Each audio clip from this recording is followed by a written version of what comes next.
Good afternoon, everyone. My name is Ed Miller. I'm the Senior Vice President for Public Policy for the American Lung Association of the Northeast. I work here out of the Augusta, Maine office. The Lung Association is proud to be a founding partner of the Maine Healthy Air Coalition. This is a coalition of 55 statewide and local healthcare and public health organizations who are working together to make Maine's air safer to breathe. We're committed to defending and protecting the Clean Air Act, a cornerstone law that has been working effectively to make our air healthier for over 40 years. When people are healthy, children do better in school, workers are more productive, and businesses can add jobs because their health care costs are lower. That's why we need a strong Clean Air Act now more than ever. The reality is air pollution does not respect state borders, and natural air patterns put Maine on the receiving end of pollution from other states. Smokestacks and tailpipes to the south and west of us are sending dangerous toxins like carbon, mercury, arsenic, and lead across borders, while Maine people face consequences that include asthma attacks, heart disease, and cancer.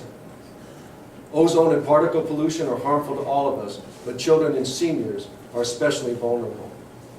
The Clean Air Act is Maine's best defense against this deadly pollution. But in the last few years, this important law has been under attack in Washington, D.C. Some attacks have come from industry polluters and their allies in Congress who, like the tobacco industry, use junk science and fear tactics to defend their life-threatening emissions.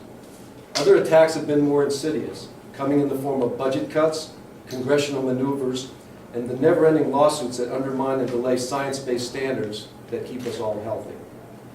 We're here today to celebrate a strong and unified action on the part of the Maine legislature this session in support of healthy air. Following the leadership of Representative Dennis Keschel, the joint resolution in support of the Clean Air Act was passed unanimously. Let me repeat that, it was passed unanimously by the Maine House and Senate.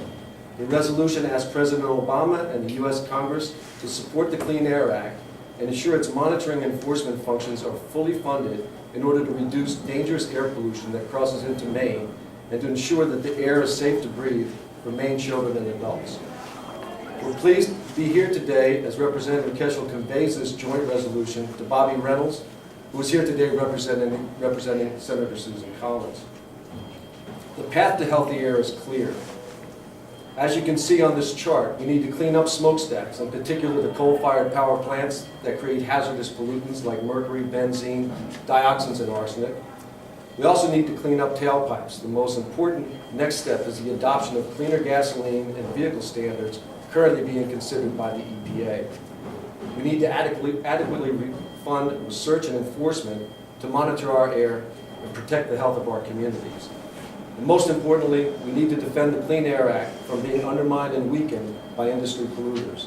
This means no rollbacks, no delays, and setting stronger health-based standards for pollutants like ozone. If Congress would focus on these four things, we'd make tremendous strides in improving health and lowering health care costs for families and businesses.